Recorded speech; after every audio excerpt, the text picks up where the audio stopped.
इसरो के वैज्ञानिकों ने कर दिखाया कमाल, देखती रह गई पूरी दुनिया। 23 अगस्त 2023 को चांद पर हमारे विक्रम ने लैंड किया था और उसके एक दिन बाद प्रज्ञान रोवर बाहर आया था। तब से लेकर आज तक दोनों चांद की धरती पर एक्सपेरिमेंट कर रहे थे। फिर 4 सितंबर के दिन प्रज्ञान रोवर और विक्रम लैंडर को इसरो के वैज्ञानिकों ने स्लीप मोड पर डाल दिया था। 4 सितंबर तक प्रज्ञान रोवर और विक्रम लैंडर सारे एक्सपेरिमेंट कर चुका था। उन्होंने चांद की मिट्टी में ऑक्सीजन और सल्फर जैसे एलिमेंट की खोज भी कर ली थी। चांद की मिट्टी में सल्फर की खोज करना बहुत बड़ी बात है, क्योंकि सल्फर से चांद की संरचना और उसके निर्माण के बारे में पता लगाया जा सकता है। सल्फर जैसी बहुमूल्य चीज ज्वालामुखी या किसी बड़े विस्फोट जैसी क्रियाओं से ही उत्पन्न होते हैं। आपको बता दें कि हमारे प्रज्ञान रोवर और विक्रम लैंडर दोनों में ही सोलर पैनल लगाए गए थे और सूरज की अनुपस्थिति में इनका काम कर पाना नामुमकिन है। इसके बाद हमारे इसरो के वैज्ञानिकों ने एक और कारनामा कर दिखाया, जिसे देखकर रूस और अमेरिका के वैज्ञानिक भी हैरान है। वो ये सोच के हैरान है कि इतने खतरनाक कारनामे चंद्रयान 3 कैसे कर सकता है। चंद्रयान 3 ने अपने मिशन को चांद पर सूरज के ढलने से पहले ही कर लिया था, इसलिए इसरो के वैज्ञानिकों ने इसे 4 सितंबर के दिन स्लीप मोड में डाल दिया था। इसी बीच इसरो ने लैंडर रोवर के साथ एक खतरनाक एक्सपेरिमेंट किया, जिसमें विक्रम लैंडर के इंजन को चालू करके चांद की सतह पर ऊपर की तरफ उड़ाया गया। कुछ दूरी पर उड़ने के बाद उसकी जगह को बदल कर दूसरी जगह लैंडिंग कराया गया। आपको बता दें कि हमारे विक्रम लैंडर ने इस काम को बड़े ही आसानी से कर दिया।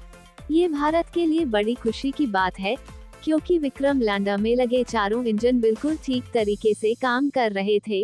वैसे आपको बता दें, चंद्रयान 3 के लैंडर को दोबारा उड़ने के लिए नहीं बनाया गया था। इसे में किसी स्पेसक्राफ्ट का दोबारा से इंजन चालू करके चांद की तरह पर लैंडिंग करवाना कोई छोटी बात नहीं है।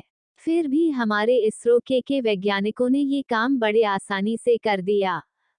इस दौरान विक्रम लैंडर 30 सेंटीमीटर की ऊंचाई पर उड़ान भरता है और 30 से 40 सेंटीमीटर की दूरी पर फिर से लैंडिंग करता है। आपको बता दें कि दोबारा सॉफ्ट लैंडिंग होना इसलिए जरूरी था क्योंकि इससे मिशन के सीमा पर लेकर लौटने की उम्मीद बढ़ गई थी। इसी बीच चांद पर 1 या 2 दिन में अंधेरा छाने वाला था। फिर लैंडर को अगले 15 दिन अंधेरे में ही गुजरने थे। जब चांद पर चंद्रयान 3 की लैंडिंग हुई थी, उस दिन चांद पर दिन था और सूरज की रोशनी भी थी। इसरो के जानकारों का कहना है कि चांद पर लैंडिंग के लिए ऐसा वक्त चुना गया था जब दिन की शुरुआत हुई थी।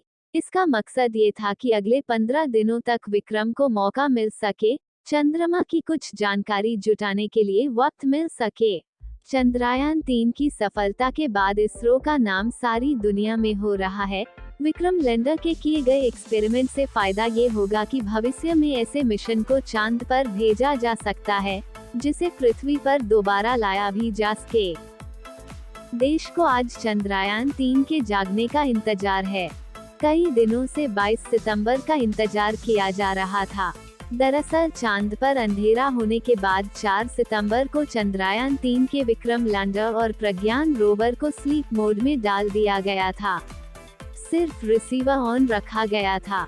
21 सितंबर को चांद पर सुबह होनी थी, यानी सूरज की रोशनी चांद पर वापस पहुंचने वाली थी। और इसी के साथ प्रज्ञान रोवर और विक्रम लैंडर को जगाने का भी प्रयास किया जाना था। रोजाना ऐसे ही वीडियो देखने के लिए हमारे चैनल को सब्सक्राइब करके बेल आइकन को ऑन कर दीजिए।